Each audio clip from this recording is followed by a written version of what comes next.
महामहिम राष्ट्रपति जी के अभिभाषण पर धन्यवाद प्रस्ताव पर बोलने को आपने मुझे अवसर दिया, इसके लिए मैं आपका आभारी हूं। सभापति महोदय, सर्वप्रथम मैं बहुजन समाज में जन्मे सभी संतों, गुरुओं, महान पुरुषों को नमन करता हूं, जिनमें महात्मा ज्योतिबा फूले, डॉक्टर बाबा साहब अम्बेडकर और मान्यवर काशीराम साहब को मैं याद भी करता हूं आज के दिन पर।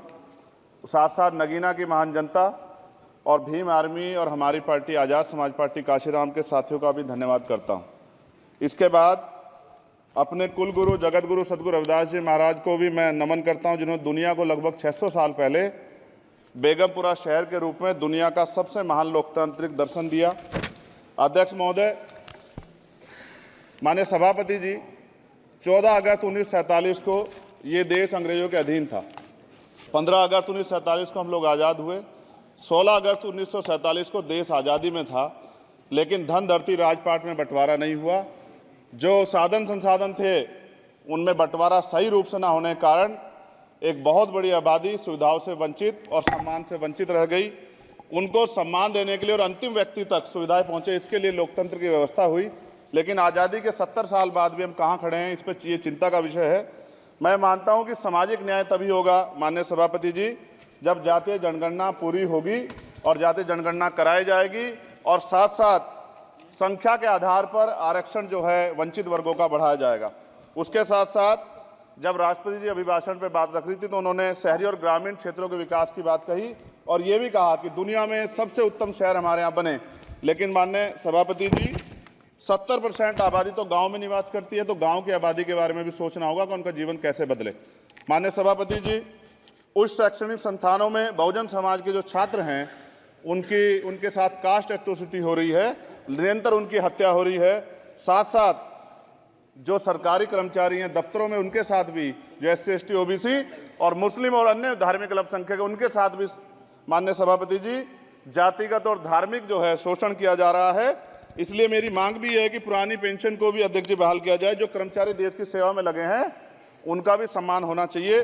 साथ साथ सभापति जी, भाजपा ने चुनावी लाभ के लिए सबका साथ सबका विकास के नारे दिए जो खोखले हैं, क्योंकि 10 साल में दलित, पिछड़े, आदिवासी, मुस्लिम और अन्य धार्मिक अल्पसंख्यक जो अत्याचार हुए हैं वो किससे छिपे हुए नहीं हैं। ये गलत है, ये बंद होना चाहिए।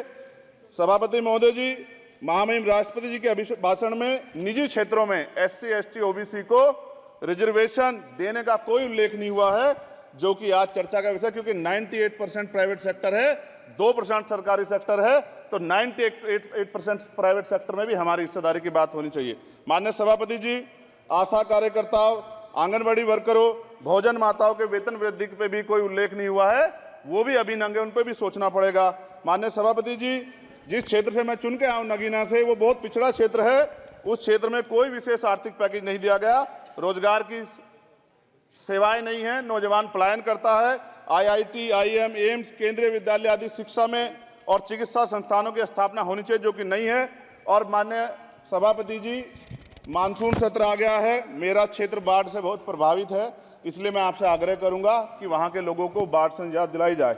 माननीय सभापति जी, चीन हमें आंख दिखा रहा है और लगातार हमारे देश की सीमाओं में घुसपैठ कर रहा है, इसलिए अग्निवीर योजना को हटाकर पुनः सेना भर्ती शुरू की जाए और साथ साथ भारत की सबसे प्राचीन व बहादुर रेजिमेंट में से एक चमार रेजिमेंट को पुनः बहाल करा जाए, ऐसा भी मेरा आपसे आग्रह है। माननीय सभापति जी, पिछले सारे प्रधानमंत्रियों ने मिलकर जितना कर्ज लिया है उससे दुगना कर्ज हमारे वर्तमान के प्रधानमंत्री जी ने लिया है। किसान अगर अपना कर्ज माफ कराने के लिए जाता है तो लाठी झेलनी पड़ती है, जबकि सरकार ने धन्ना सेठों का 15 लाख करोड़ रुपए माफ किया है। इस ओर हमें ध्यान देना पड़ेगा, हमारी आने वाली पीढ़ियों को ये कर्ज चुकाना पड़ेगा। माननीय सभापति महोदय जी, किसानों को MSP की लीगल गारंटी तथा किसानों का कर्ज माफ होना चाहिए। साथ साथ 2 अप्रैल 2018 को SC ST के बच्चों पे बहुत बड़े पैमाने पे मुकदमे लगे थे, वो हमारी लड़ाई सही थी, ये सुप्रीम कोर्ट ने माना और बाद में सरकार ने माना, वो मुकदमे तुरंत वापस होने चाहिए। माननीय सभापति जी, प्रेस जो है उस पर भी शिकंजा कसा जा रहा है। जो पत्रकार सरकार खिलाफ बोलता है नौकरी से हाथ धोना पड़ता है, और सोशल मीडिया हमारा हथियार है, उस पर तरह तरह के प्रतिबंध लगाए जा रहे हैं और विरोध करने वालों को सोशल मीडिया हैंडल भी सस्पेंड करा दिए जा रहे हैं। साथ साथ सभापति जी, पेपर लीक और परीक्षाओं के कैंसिल होने से देश के नौजवानों का भविष्य खतरे में है। नीट, यूपी सिपाही भर्ती सभापति जी और 69,000 शिक्षक भर्ती में आरक्षण घोटाला हुआ है, कोई पूछने वाला नहीं, खून के आंसू रो रहे हैं बच्चे, बेरोजगारी का दंश युवा झेल रहे हैं। इसलिए मेरा आग्रह है कि युवाओं के लिए कृपया समाप्त करें चंद्रशेखर। माननीय सभापति जी, मैं पहली बार बोल रहा हूं, आप कहेंगे मैं बैठ जाऊंगा, मैं आपकी बात, मैं संवैधानिक मर्यादा का पालन करूंगा, मगर हम तो माननीय सभापति जी सुन ही रहे हैं। आप बोलिए, 1 मिनट। धन्यवाद, धन्यवाद। 1 मिनट और बोलिए। अध्यक्ष सभापति जी, नारी सम्मान की बात करने वाली सरकार, हमने मणिपुर देखा सर, हमने पहलवान बेटियों का हर्ष देखा सर, और हमने सर हाथरस की बेटी का हर्ष देखा सर, और हाथरस के परिवार को जो वादा किया था सरकार ने वो भी पूरा नहीं किया। और महिलाओं में भी, स्पेशली दलित, पिछड़े और मुस्लिम वर्ग की, आदिवासी वर्ग की महिलाओं के साथ आज भी एनसीआरबी का डाटा कहता है सर जो जुल्म हो रहा है वो सहनीय नहीं है सर। साथ साथ कोविड में तैरती, हमने कोविड में बहुत सुना सर, कोविड में तैरती लाशें भी गंगा में हमने देखी है सर, और मजदूरों का हाल भी हमने देखा है। सभापति जी बस सब समाप्त कर रहा हूं। नोटबंदी पे छोटे मजले उद्योग की जो कमर टूटी वो भी हमने देखी है। सभापति जी, शैक्षणिक संस्थानों, विश्वविद्यालयों में, चिकित्सा संस्थानों में ओबीसी एसटी के योग्य अभ्यर्थी को एनएफएस करके जिस तरह निकाला जा रहा है, लेटरल एंट्री करके जिस तरह हमारे रास्ते बंद किए जा रहे, ये भी हम देख रहे हैं सभापति जी। साथ साथ मेरा ये कहना है सर, ये सबका इशू है कि प्राइवेट कर्मचारी सर और सरकारी भी कई जगह पे 8 से ज्यादा घंटों से काम करते हैं, और उनको जो सर उचित वेतन भी नहीं मिलता, तो न्यूनतम वेतन 20,000 रुपए तय हो और 24 घंटे की ड्यूटी। उदाहरण के तौर पे यूपी पुलिस सर बहुत पूरा काम करते हैं वो लोग, वो राज्य के विषय हैं। आप सर मैं आपके राज्य सरकार के लिए भी आपके संज्ञान में डाल रहा हूँ विषय सर, पुलिस सब जगह है सर, लेकिन सवाल ये है सर, बहुत पसीना बातें हैं, 8 घंटे की ड्यूटी और वेतन विसंगति, वोटर स्कीम से उनको जो बाहर किया जाए। माननीय सभापति जी, 1 मिनट चाहिए सभापति जी।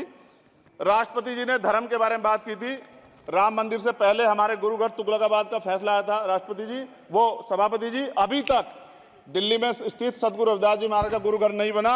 साथ साथ सभापति जी, अपनी बात को खत्म करते हुए मैं आपसे कहना चाहता हूं कि जितना देश दूसरों का है सर, इतना हमारा भी है। हम मरने के लिए पैदा नहीं हुए, जो चाहता है हमारी हत्या कर देता है। मूछें रखने पे, घोड़ी पे बैठने पे, मटकी छूने पे हमारी हत्या हो रही है। क्या बदला है सर? 70 साल बाद भी दलित, पिछड़े, मुसलमानों पे हिंसा नहीं रुक रही है सर। मेरा आपसे संरक्षण के साथ ये आग्रह है कि इन घटनाओं को रोका जाए, और देश किसी की बपोती नहीं है, देश संविधान से चलता है सर, और संविधान से चलेगा। संविधान छेड़खानी बर्दाश्त नहीं की जाएगी सर। धन्यवाद। श्रीमती अपराध, जय भीम, जय भारत।